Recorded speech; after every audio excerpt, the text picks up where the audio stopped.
Oke, baik, selamat datang semua di pertemuan kali ini.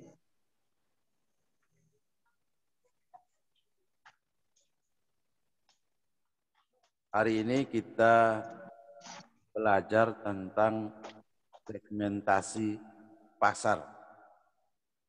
Nah, segmentasi pasar ini atau pemasaran sangat berhubungan erat dengan e-commerce. Jadi kalau belajar e-commerce tapi tidak tahu belajar pemasaran, ya bingung juga nanti ya. Jadi ini satu kesatuan. Yang pertama kita lihat kembali apa itu pemasaran. Pemasaran itu adalah suatu kegiatan. Jadi kegiatan untuk menyampaikan barang dari tangan produsen ke tangan konsumen. Barangnya dalam bentuk produk, barang, dan bisa juga dalam bentuk jasa. Kegiatan menyampaikannya sampai ke tangan konsumen. Ya. Siapa saja bebas memberi pengertian untuk pemasaran. Intinya adalah produk itu, barang dan jasa itu bergerak dari tangan produsen ke tangan konsumen. Jadi dia berpindah tempat. Itu intinya. Jadi tidak perlu menghafal. Di materi itu juga ada beberapa teori saya masuk. Tidak perlu menghafal. Ciptakan atau buatlah definisi pemasaran menurut Anda sendiri. Gitu. Ya. Supaya jangan terlalu paku pada suatu pengertian.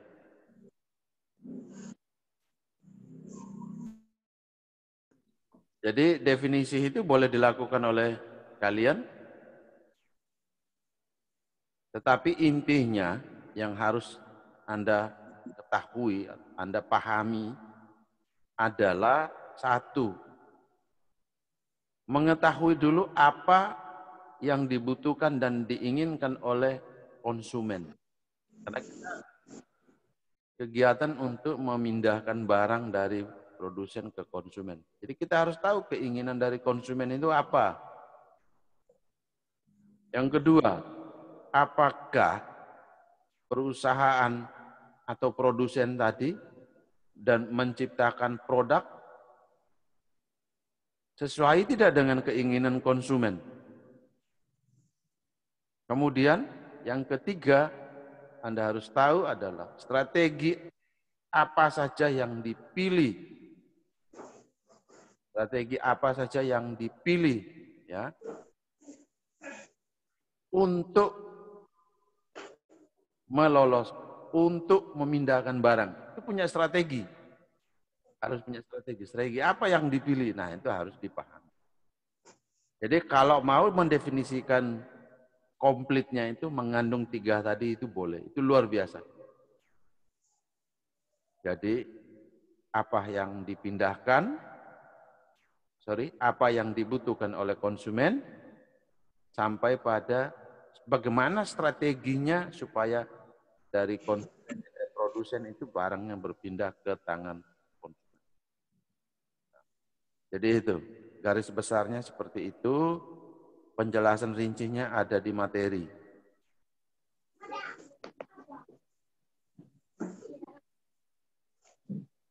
Pemasaran, kalau kita dengar pemasaran ini kan sering saya sampaikan juga di mata kuliah pengantar bisnis.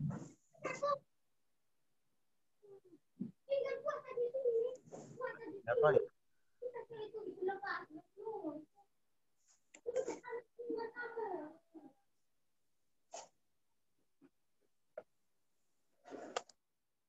Oke.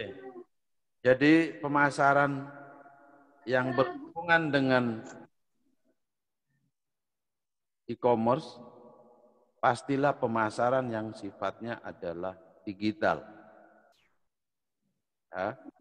Nah, pemasaran digital juga dia memiliki kelebihan, kekurangan, banyak.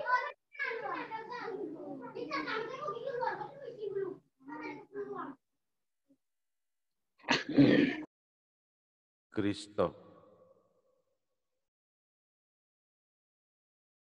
Kelebihan di pemasaran digital, satu, konsumen tidak terbatas karena pemasaran digital merupakan internet, menggunakan internet, maaf.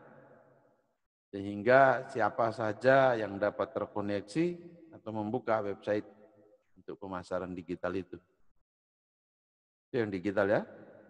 Yang kedua, informasi produk akan tersedia 1 kali 24 jam untuk pemasaran digital. 3, konsumen dapat mengatur sendiri kapan dia memulai. Kalau dia, oh malam baru saya buka lihat-lihat, malam baru saya melakukan pembelian online, terserah. Kelebihannya di situ. Pemasaran digital ini membuat UMKM, usaha mikro, kecil, dan menengah mudah untuk menggunakan aplikasi website. Yang kelima, pengguna internet saling berdiskusi. Itu enaknya di situ digital. Diskusi. Ini pengalaman siapa yang punya pengalaman beli barang ini di sini. Nanti ada yang bilang, wah jangan beli, itu tipu. Wah saya recommended. Bagus barangnya. Nah, ini kita bisa diskusi kalau pemasaran secara konvensional itu tidak pernah akan terjadi seperti itu. Itu bedanya ya. Pemasaran digital juga memungkinkan sering melakukan update informasi. Dengan kita menggunakan pemasaran digital, perkembangan produk yang dijual pun kita akan ikuti. Jadi pakaian yang model baru-baru pasti diikuti oleh Citra Indah ini. Anselmus Daga. Jadi, oh ini baju, sekarang keluaran baju barunya seperti ini. Nah itu, kita mengupdate informasi mengenai produk yang baru lebih mudah di pemasaran digital. Kalau pemasaran konvensional itu kamu harus datang ke toko, nanti acinya WA Helena Danut. Helena, ada barang baru masuk. Kalau sekarang itu saya lebih sering lihat yang di Facebook itu orang jualan online RB. RB dijual online. Itu saking konvensionalnya sudah tidak itu lagi. Kalau konvensional pasti dia umumkan, Bapak Ibu, besok kami akan buka karung baru. Jangan lupa ya Bapak Ibu datang ke tempat RB, kami buka karung baru besok. Sekarang sudah tidak lagi ya, kalau digital itu pasti mengupdate. Ini barangnya siapa yang bunyi-bunyi ini ya? Valentino Wiku. Oke, jangan kasih nyala itu. Oke, itu beberapa kelebihan kalau kita melihat pasar digital ya. Kemudian apa saja kekurangannya? Kekurangannya banyak. Masih ada konsumen yang belum percaya dengan pembelian digital. Termasuk yang lagi dengar saya omong. Tuh senyum-senyum. Kalau senyum berarti iya. Roswita. Sudah percayakah dengan pembelian barang melalui digital? Online? Tidak, Pak. Sudah percaya? Waduh. Nanti besok-besok buat website e-commerce, nanti orang tidak percaya juga.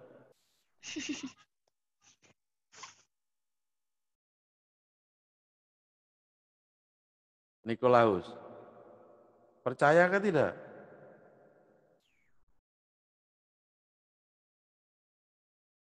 Orang jual barang secara online itu Nikolaus percaya ke tidak? Percaya, Pak. Saya ya. Ya. Itu yang pertama kekurangan. Yang kedua, masih ada konsumen yang ingin membeli barang tapi harus lebih dulu melihat barangnya. Nah, ini ciri orang Flores sekali. Ini yang saya sering alami. Mau beli barang tapi mau lihat dulu barangnya.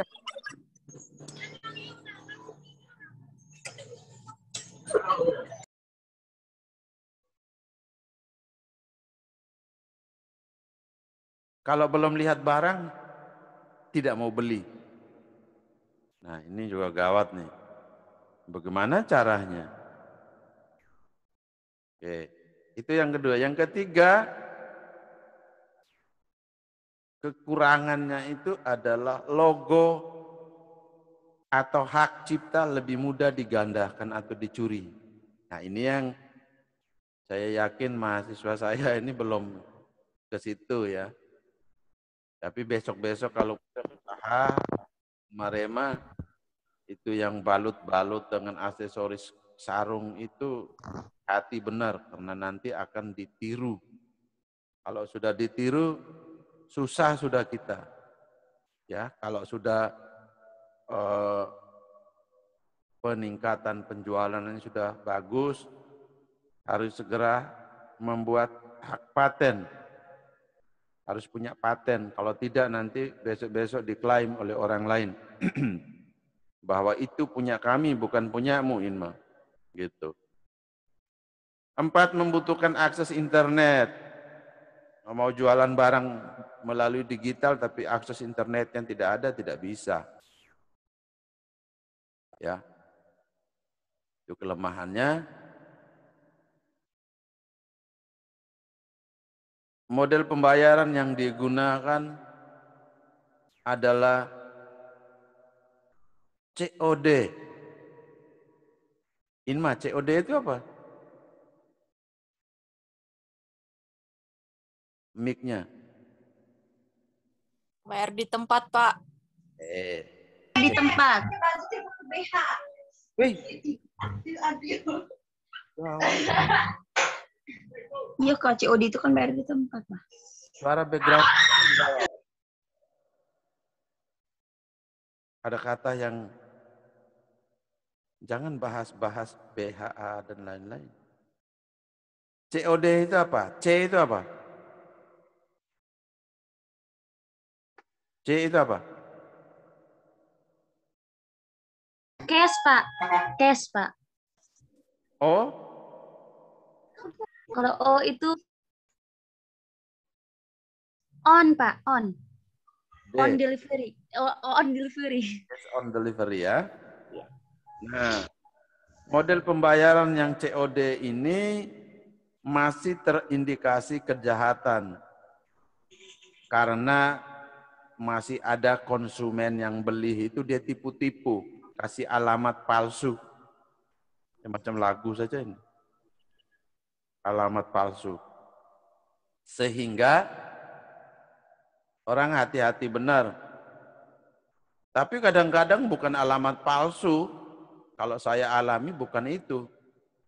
Saya serius membeli, tetapi karena saya tidak ada di lokasi alamat yang saya kasih, tiba-tiba dicek kembali, ada layanan pengiriman itu dia sudah tulis di situ bahwa orangnya mengembalikan barang padahal belum ketemu. Nah, itu juga satu indikasi kekurangan dari kita menggunakan pemasaran digital. Jadi itu digital itu seperti itu ya, ada kelebihan, ada kekurangan. Kemudian kita lanjut lagi untuk yang berikutnya adalah apa itu manajemen pemasaran. Kalau tadi pemasaran, kita menyampaikan barang, menyampaikan produk, barang atau jasa dari tangan konsumen, tangan produsen, ke tangan konsumen. Sekarang saya jelaskan sedikit mengenai manajemennya. Manajemen pemasarannya. Kalau manajemen, ada kata manajemen, berarti ada 5. Ada 5 fungsi manajemen itu yang kita pakai untuk menyampaikan kegiatan pemasaran. Masih ingat tidak itu? Ya, ada 5. 1, perencanaan. 2, apa? Elena. 5 fungsi manajemen. Pak, ini tanya yang semester 1 itu. Meningkatkan target penjualan, Pak. 5 fungsi manajemen, perencanaan, pengorganisasian, Perencanaan, pengorganisasian, apalagi? Planning, Pak. Planning, perencanaan tuh anak. Oh iya, Pak. Perencanaan. Pengawasan, Pak. Dana. Untuk memenuhi kebutuhan aktivis. Apa itu? Pengarahan atau koordinasi, Pak. Perencanaan. Ada apa lagi? Pengawasan, Organisasi. Ya. Pengawasan, Pak. perencanaan organisasi, Pengawasan itu controlling. Equity. Pengarahan atau koordinasi, Pak. baca di mana di situ? Baca tuh yang benar, yang baca salah-salah. Oke, jadi intinya gini. Tadi kita sudah tahu pemasaran itu kan barang berpindah. Kalau manajemen berarti kita menggunakan 5 fungsi manajemen, nanti cari sendiri. 5 fungsi manajemen ini yang dipakai untuk memindahkan. Jadi harus buat perencanaan. Perencanaan pemasarannya seperti apa? Perencanaan pemasaran itu ada di sini tujuan dan nilai. Kemudian pengorganisasian, kita menentukan SDM kita yang akan melaksanakan kegiatan pemasaran itu. Ya. Dan seterusnya sampai terakhir di pengawasan. Evaluasi ya. Evaluasi. Jadi apakah sudah berjalan baik atau belum? Kalau belum, kita bisa memperbaikinya lagi kembali. Gitu. Oke, pemasaran sudah, manajemen sudah, sekarang kita pindah ke segmentasi pasar. Ini intinya hari ini. Segmentasi pasar itu adalah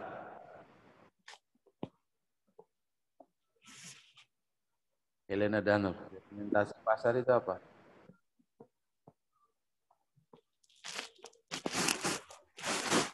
Apa itu segmentasi pasar? dibaca ke Pak? Segmentasi. Pengelompokan.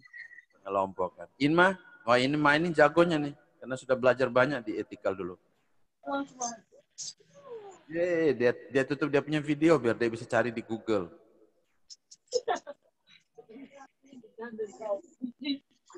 Segmentasi itu tuh pemetaan, Pak. Pengelompokan, Pak. Terus. Segmentasi. Organisasian. Apa Once? Pengorganisasian. Pengorganisasian, Pak. Baik. Pemetaan, Pak. Kegiatan pembelian dan pengelompokan. Nah itu, Pak Alter langsung sahabat. Minta Arsat, jangan hanya senyum-senyum. Roni, panggil-panggil dari tadi kemana nih Roni? Masih tidur, Pak, dia tuh, Pak. Tadi, Pak. Oh, di mana itu? Saya di Marga, Pak. Di mana? Di Marga, Pak. Marga Pemkri, Pak. Ah, baik. Jadi segmentasi pasar.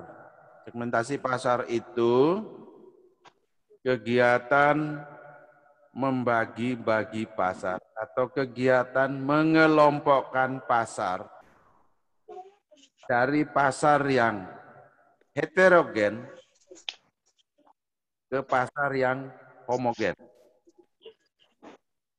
Ya. Jadi kelompokkan pasar dari pasar yang heterogen ke homogen.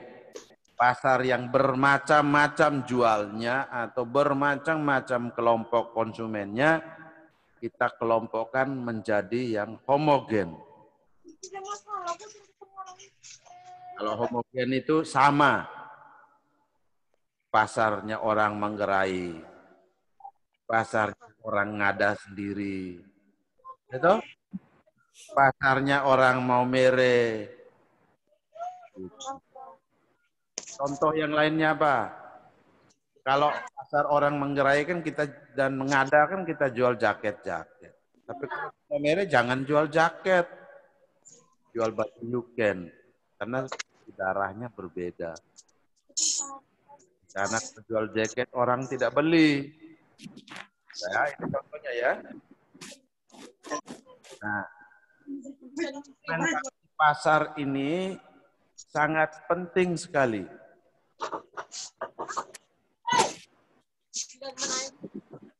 Sangat-sangat penting. Nah, dengar baik-baik. Ada beberapa pendekatan yang menjadi acuan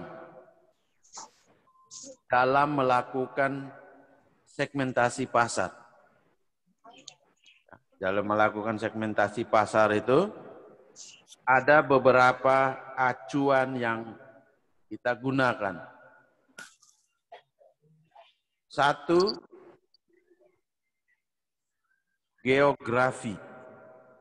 Ya, jadi pendekatan geografi. Jadi kita mau mengelompokkan pasar dari heterogen ke homogen berdasarkan pendekatan geografi. Kalau pendekatan geografi itu kita memilah-milah pasar berdasarkan wilayah, negara, kota, desa, seperti yang saya contohkan tadi. Kita pilih orang Ende sendiri, orang Maumere sendiri, orang Jakarta sendiri. Jadi pasarnya itu dipilah-pilah.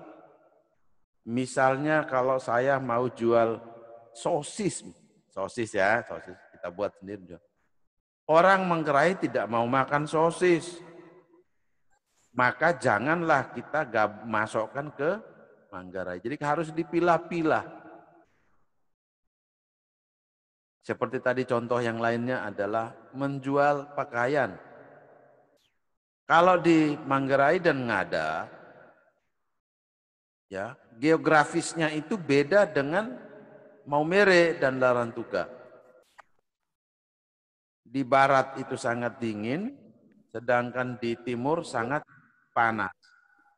Jadi jangan jual jaket di Maumere dan Larantuka, jaketnya tidak akan laku. Gitu. Yang kedua, masih berdasarkan geografis ya. Geografis itu pendekatan olive nih. Masih urat marah setiap tanggal 2000 nih.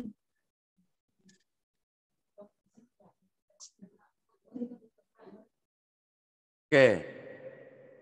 Jadi pendekatan geografis yang lain. Kalau mau buka salon, kalau di Jawa jangan buka untuk bonding, tarik, tidak akan laku. Nah itu orang yang di sana rambutnya lurus semua. Bukanya di Flores saja. Kalau di Jawa itu Kita beda konsumen ya. Salonnya dia buka, keritingkan rambut. Wah, harganya mahal, 400-500 ribu kalau mau keritingkan rambut. Gitu. Kalau di Flores, luruskan rambut, 500, 400, 500. Kita beda di situ ya. Jadi itu contoh dari geografi. Jadi pendekatan segmentasi berdasarkan geografi. Jadi kalau mau melakukan penjualan terhadap satu barang, harus benar-benar segmentasi pasar yang mau dimasuki itu apa. Begitu ya Inma ya? Inma? Inma dulu buat perencanaan bisnis itu, yang untuk apa nama kamu punya itu? Info. Iya, Pak. Itu segmentasi pasarnya apa saja? Itu Pak, segmentasi geografi. Ya. Pemilihan tempatnya Pak, tempat penjualan. Tempat penjualannya di mana? Itu Pak, rencananya itu tuh jualnya tuh di tempat pariwisata dan ke hotel Pak. Oke. Pasar yang disasar ya. Ya ini. Ya Pak. Pasar yang disasar itu.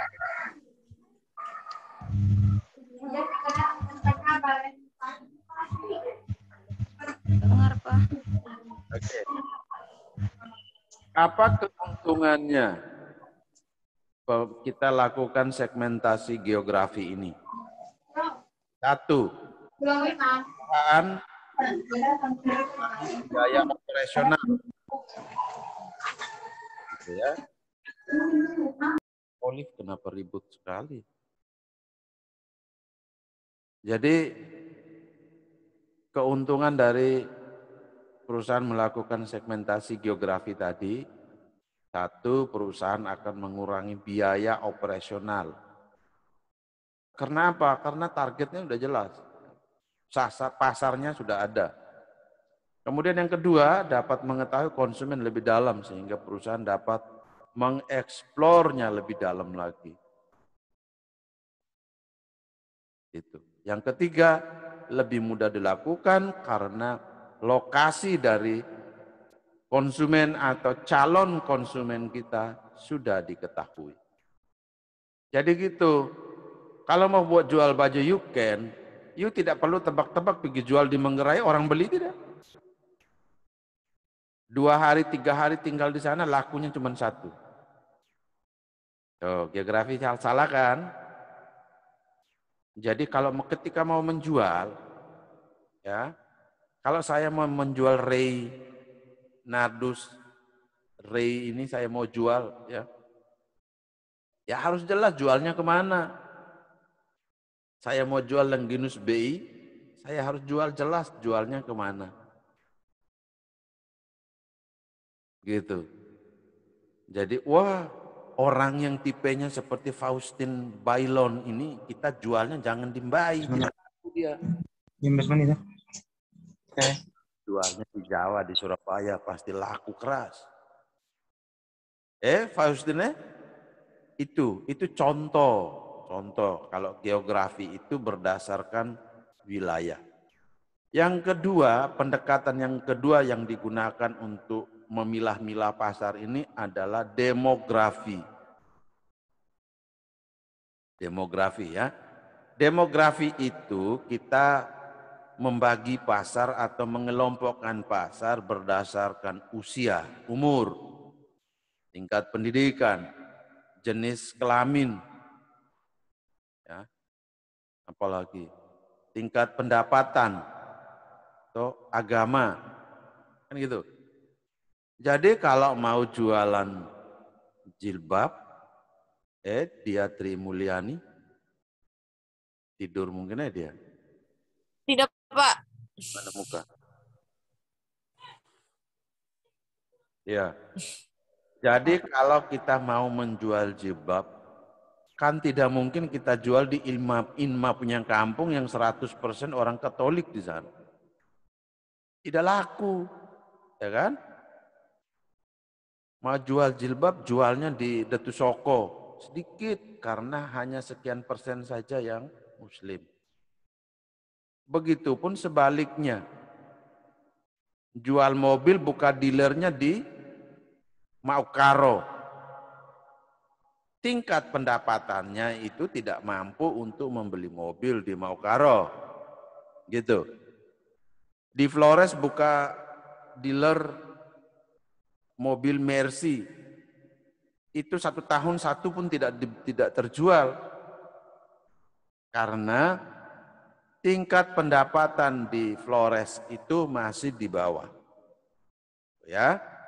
Jadi itu namanya demografi. Berdasarkan usia juga. Kalau di kampungnya Roni kampung mana Roni? Kota Baru Pak, New City. Kalau kita mau jualan di kampungnya Roni, misalnya kita jualan produknya itu sepatu anak-anak.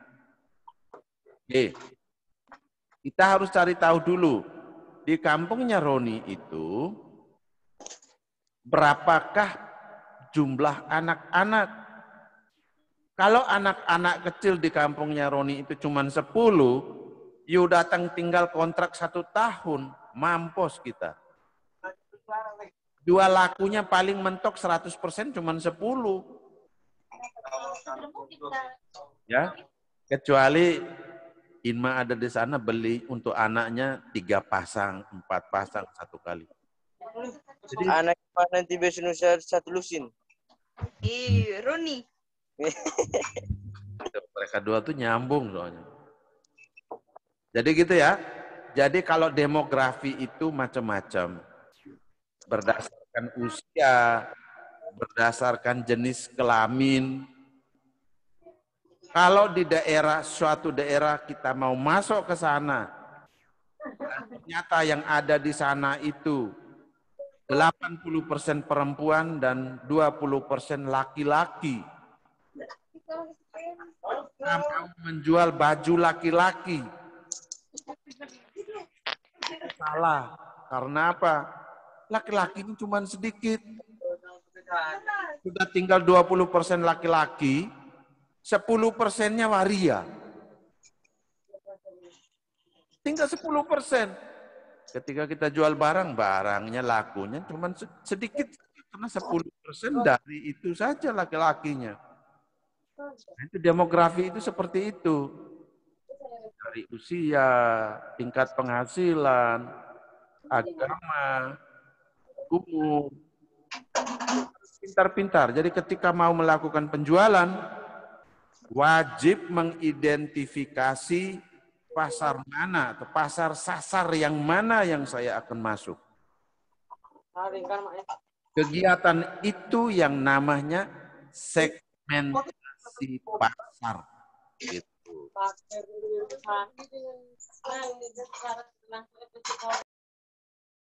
Gitu ya. Kemudian itu segmentasi berdasarkan demografi. Yang ketiga, segmentasi berdasarkan psikografi. Ya, psikografi itu berdasarkan gaya hidup, kelas sosial, nilai-nilai, dan kepribadian. Jadi ada gaya-gaya hidup juga sangat menentukan. Nah, di psikografi sini beda ya, namanya juga psiko. Psiko dari kata psikologis. Ada orang yang beli barang karena mau gaya-gaya. Ada orang yang mau tarik rambut karena mau gaya-gaya. Karena ada kampus Universitas Flores, berkumpul begitu banyak, ya kita bisa segmentasi pasar. Kita bisa menentukan untuk mahasiswa Universitas Flores. Mulai dilihat, mahasiswa di SI, FTI, Uniflor itu gayanya seperti apa? Gaya biasa-biasa. Jadi kalau gaya biasa-biasa sama semua, jangan mengelompokkan lagi. Tapi kalau, nona-nona itu kalau mereka ke kampus itu, jalan lenggak-lenggok, goyang-goyang, dan lain-lain. Wah, ini cocok nih kalau kita jual celana yang model begini. Nah, itu masuk dia di psikografis. Ya. Woi, yang laki-laki di kuliah di FTI itu semuanya kumis melintang. Itu jualan karena gaya-gaya ya, itu gaya kepribadian kumis melintang. Maka jualan obat untuk menumbuhkan kumis biar cepat lebat. Laku pasti. Seperti Fabianus Once. Jadi gitu, ya. Jadi dari gaya kita lihat, gayanya itu anak-anak itu rambutnya itu dibuat kayak pemain bola semua. Nah, buka pengguntingan di situ. Mengelompokkan spesialis gunting rambut untuk gaya seperti pemain bola, gaya naik ke atas. Ya. Seperti pemain bola. Spesial. Belajar khusus untuk itu. Jadi jangan salah memang. Inma datang mau gunting di situ langsung dibuat karena tidak omong-omong ya tiba-tiba rambutnya sudah tinggal sedikit naik ke atas lagi. Rambut pang namanya. Itu yang namanya psikografis ya.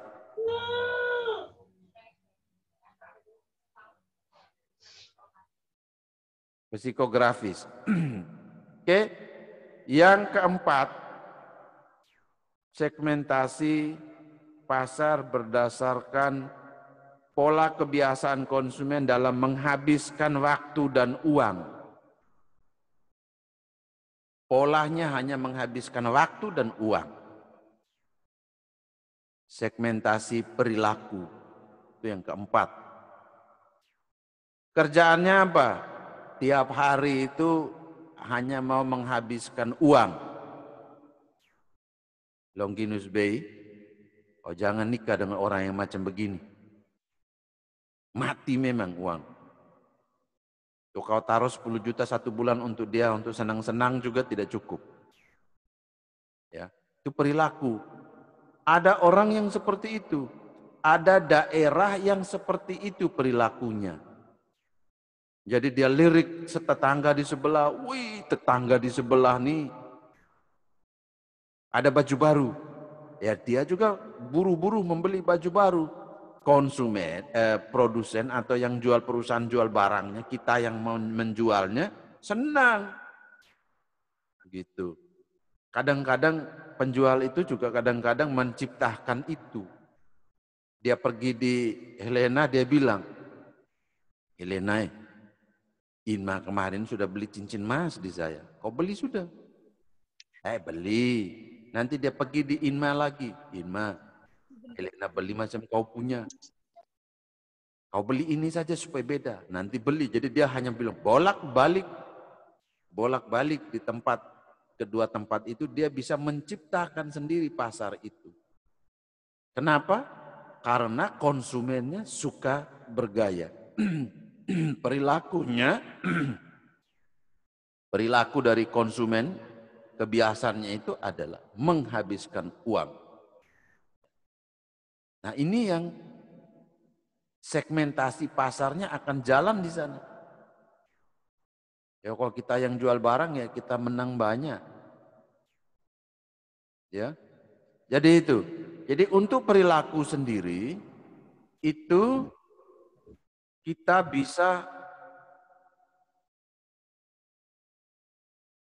bisa detilkan lagi ya untuk perilaku nih ya. Bisa berdasarkan volume. Biasanya orang beli yang gaya-gaya itu dia beli banyak, beli sedikit, beli separuh hanya untuk gaya-gaya. Beli rambut palsu cocok harus setiap warna rambut palsu ada, dia pakai baju merah, rambut palsunya merah. Pakai baju hitam, rambut palsunya hitam. Sepatunya juga dia itu hanya untuk gaya-gayanya saja. Nah ini psikografisnya. Jadi kita melihat pasar itu sampai di situ. Harus ya. Jadi ketika kita mau melakukan penjualan online, harus mengidentifikasi segmentasi pasar mana yang nomor satu yang you masuk. Kalau segmentasinya untuk teman-teman mahasiswamu, ya, berarti harus dibuat pemetaannya. Contoh, segmentasi pasar saya untuk menjual baju ini adalah remaja. Remaja yang paling banyak itu ada di Universitas Flores. Tuh, remaja ya. Jadi kita buat perhitungan. Yang namanya remaja di Uniflor itu sama semua, banyak, 4.000 sekian. Perbandingan dengan remaja yang ada di Bajawa pasti menangnya yang di Uniflor. Jangan you pergi jual di Bajawa lagi kalau yang menang banyaknya itu Uniflor. Jual aja di Uniflor. Gitu. Kalau remajanya itu lebih banyak di Maumere, ya jualnya di Maumere. Sedikit yang di Ngada. Gitu ya. Seperti tadi itu. Kalau hanya mau gaya-gaya, mau kasih warna rambut, tidak semua orang juga. Kemudian yang berikutnya, yang dari psikografis juga, loyalitas. Loyalitas itu pengguna kalau dia sudah pakai atau sudah beli produk, dia akan datang lagi, datang lagi, datang lagi. Seperti saya bilang tadi, Helena dengan Inma. Yang jualnya Roni. Roni jual baju di Helena, pergi di ini. Pokoknya mereka dua itu saya punya langganan, Roni bilang. Mereka dua tidak mungkin beli di orang lain. Mereka dua akan beli di saya. Itu namanya loyalitas. Ya, segmentasi sudah menggunakan perilaku. Kemudian dilihat lagi dari sisi loyal dan tidaknya. Ya. Ada orang yang perilakunya sudah oke untuk membeli, tetapi tidak loyal. Hari ini dia beli, besok dia tidak mau lagi. Jadi itu ya, itu loyal, ada manfaat. Kalau manfaat itu pembeli dipengaruhi oleh manfaat dari produk. Itu yang akan membuat perilakunya untuk membeli kembali. Kemudian yang terakhir adalah kesempatan. Dia selalu mendapatkan kesempatan. Itu. Ya. Kemudian kita lihat lagi yang berikut, target pasar. Jadi setelah kita membagi atau mengelompokkan pasar menjadi pasar yang sejenis, sekarang kita lihat target-targetnya. Oke. Targetnya tuh ada, target itu adalah pasar yang kita jadikan fokus utama untuk memasarkan. Jadi kita harus pilih, seperti tadi sudah segmentasinya sudah jelas, kita urutkan segmennya, kemudian kita pilih pasar yang nomor satu saya itu apa. Itu yang dijadikan target. Target 1, target 2, target 3, target 4, target. Jadi jual itu berdasarkan target. Oke. Roni mau pilih menentukan pacar nih Roni ya. Memilah-milah dulu Roni. Berdasarkan apa? Saya mau tuh dengan orang Bejawa. Jadi dipilah-pilah dulu orang Bejawanya. Rambut lurus, rambut keriting, dipilah lagi. Tambah banyak nih. Ditulis Ron.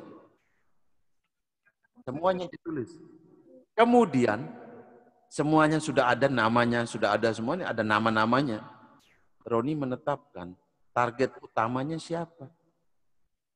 Nah, minggu ini kita ke target utama. Ke target utama tolak mentah-mentah. Maka kita pindah ke target yang kedua. Ya, yang biasanya orang biasa mulai sebut dengan istilah plan ya. rencana. Rencana A, rencana B, plan A, plan B, dan seterusnya. Di pasar juga demikian. Jadi gitu. Nanti ternyata targetnya Roni itu ada di urutan ke-10 baru dapat. 1, 2, 3, 4, 5, 6, 7, 8, 9, tolak semua.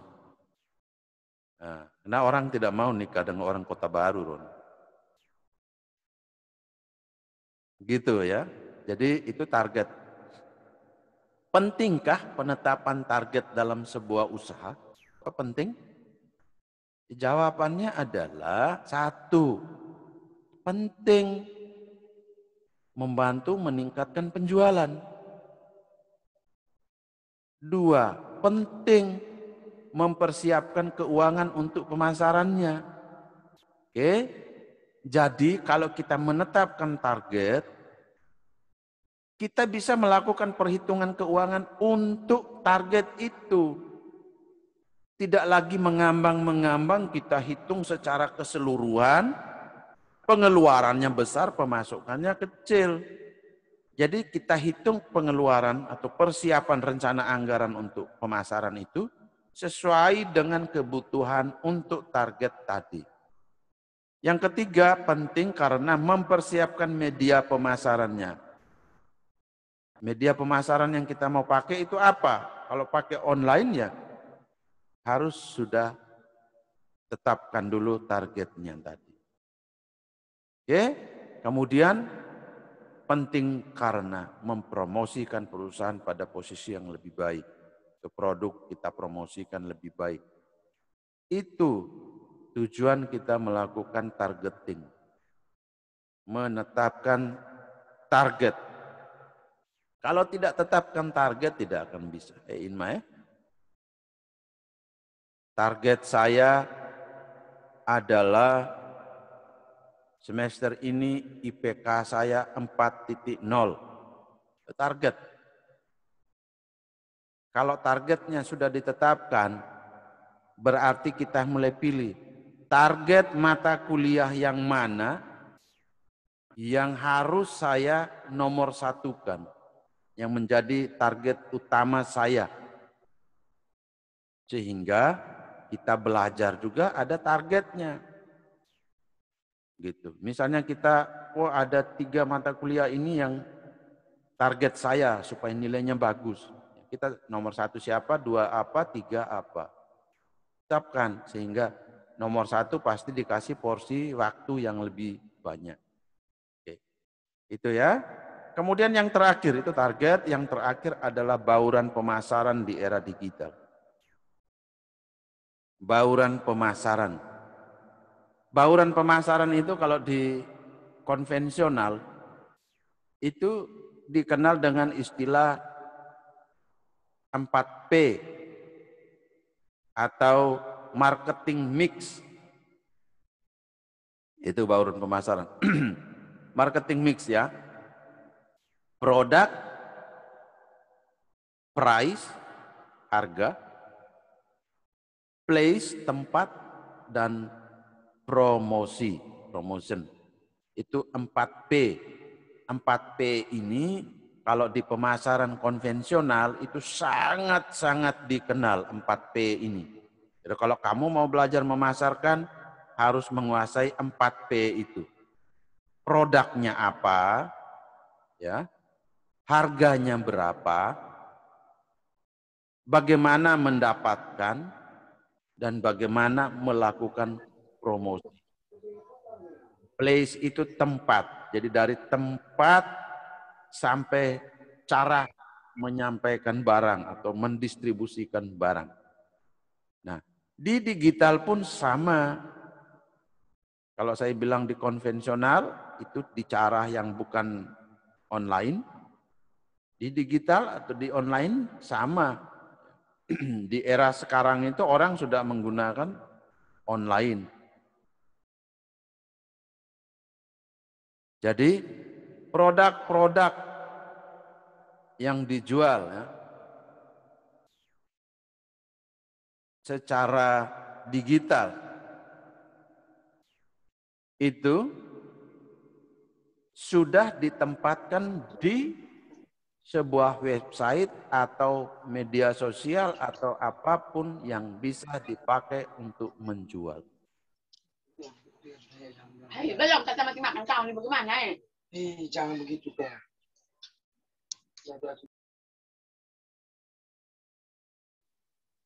Itu. Ya. Jadi produk-produknya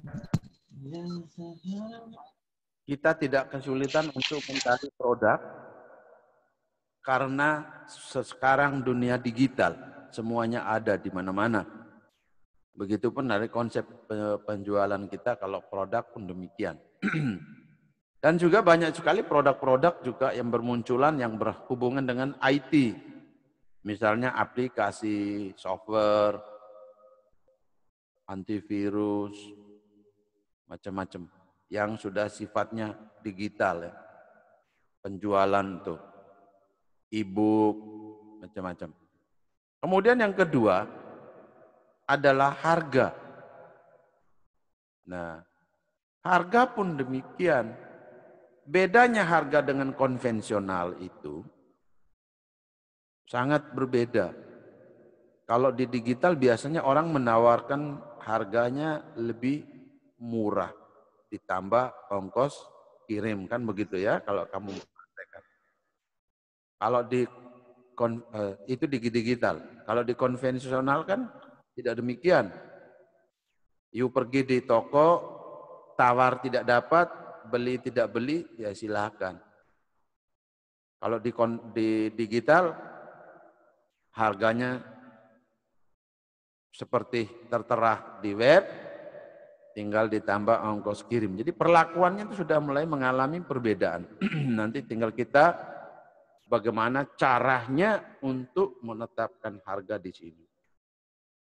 Dan seperti tadi, kalau di konvensional orang memperhitungkan biaya pengirimannya, kemudian menaikkan harga barang.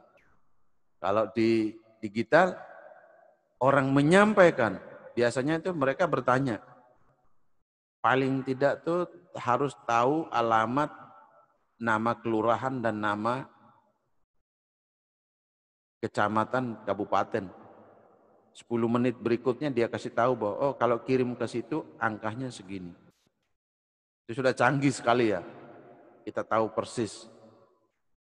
Nah, kalau yang di konvensional di toko-toko di dunia nyata tidak demikian. Jadi mereka menghitung harga itu menjadi biaya operasionalnya. Gitu. Nah, bedanya lagi dia beda lagi dengan yang digital. Inma bisa mengecek harga dari satu tempat ke tempat yang lain secara cepat dalam waktu 1 jam kita bisa ketemu barangnya dengan harga murah dan berkualitas. Tapi kalau di konvensional tidak akan bisa dilakukan karena panas matahari, tidak mungkin keluar dari satu toko, pindah toko sebelah, bongkar di gudang. 5 hari pun tidak cukup untuk menemukan sesuatu yang dibutuhkan. Itu bedanya ya. Sekarang digital itu sudah sangat-sangat luar biasa, sangat maju sekali. Kemudian yang ketiga adalah promosi. Nah, promosi ini di dunia konvensional, promosinya pajang, mereka taruh di depan toko, mereka menyampaikan, ada orang yang kita biasa ketemu di jalan itu atau kita masuk di tempat-tempat besar itu, mereka dengan mic dan pembesar suara teriak-teriak, misalnya harga murah, itu kita pergi di bawah pasar orang bilang bahwa ini harga murah, mari Bapak Ibu, dan nah itu secara konvensional. Tetapi kalau secara digital kan tidak demikian. Secara digital, apa yang dilakukan? Yang dilakukan promosi melalui televisi, radio, ya, YouTube, pamflet, macam-macam. Dan kebanyakan juga orang menggunakan website. Orang menggunakan website. untuk melakukan promosi. Mengapa? Karena terukur. Akan terukur ya kalau menggunakan website. Kenapa? Karena memang akan menunjukkan, ada website yang langsung bisa menunjukkan traffic dari pengunjung. Jadi kalau nanti kamu buat website e-commerce misalnya, kamu harus bisa menunjukkan kepada admin, itu harus bisa tahu satu hari itu berapa orang yang mengakses websitenya. Supaya tahu, jangan sampai kalau itunya tidak tahu, buka sampai 1 tahun kok website ternyata setelah dicek tidak ada orang yang mengunjungi. Jadi keuntungan, kelebihan website itu, kalau traffic pengunjungnya tinggi, kita mau jual barang, titip barang di website itu, pasti biayanya mahal. Biayanya lebih besar. Karena trafficnya sangat tinggi. Itu cara promosinya. Kemudian yang kedua adalah iklan melalui Google. Ini promosi yang cara kedua ya. Iklan melalui Google. Begitu baru ketik dia sudah muncul. Atau begitu kita sementara buka sesuatu di Google, pop-up-nya sudah muncul, menunjukkan ada iklan tadi itu.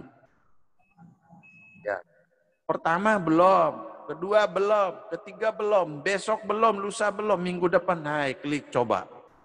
Apa ini? Ternyata sesuatu yang luar biasa, beli, kan gitu. Kemudian yang ketiga adalah iklannya bisa melalui media sosial. Ini yang paling banyak, media sosial. Hanya yang tidak pernah dicoba kalau ada, banyak orang tidak mencoba kalau iklan ke media sosial itu berbayar. Memang uang juga tidak ada. Tapi media sosial itu saya contohkan seperti Facebook. Kalau kamu buka kan banyak kamu temukan orang menjual barang, di akunnya itu tertulis bersponsor. Ya, bersponsor lah. Oke. Kalau dia tulis bersponsor, artinya bahwa Anda juga bisa menjual ke situ, Inma. Itu murah. Sangat murah kalau di Facebook. Gitu. Ya, nanti kita buat ya. Jadi untuk Facebook itu kita juga bisa melakukan segmentasi pasar kita di sana. Kita juga bisa menetapkan target pasar. Karena kalau kita mau membuat iklan di Facebook, menggunakan fasilitas dari Facebook sendiri, itu nanti ada pilihan. Iklannya mau dikeluarkan di daerah mana? Saya mau keluarkan di daerah, kalau tidak salah itu 4 kabupaten, 4 lokasi dia minta. 1 kali. Jadi misalnya minggu ini Manggarai Barat, Manggarai Timur, Ngada. Itu lokasi ya. Kemudian yang kedua, segmen berdasarkan umur. Facebook mampu itu. Jadi umur, semua akun yang memiliki umur sekian sampai sekian, itu iklan atau iklan tadi akan muncul di mereka punya akun. Contoh yang lain. Kamu pernah tidak di kamu punya akun itu muncul bersponsor baju kaos?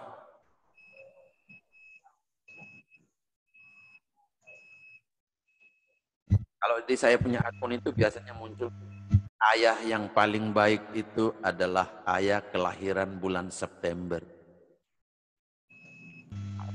Alami tidak itu? Ya.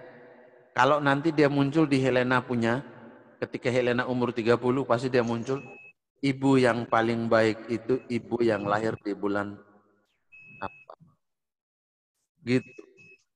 Nanti besok-besok kita buat lagi baju kaosnya tulis Manggarai. Dia sasar ke Pasar Manggarai, dia tidak buang ke Lembata, tetapi dia pilih lokasi sponsor, lokasi iklan bersponsor ke akun-akun yang asalnya dari Manggarai. Baju tulis I love Manggarai, laku. Itu di Facebook sudah ada fasilitas itu, tapi kita tidak pernah tahu ya.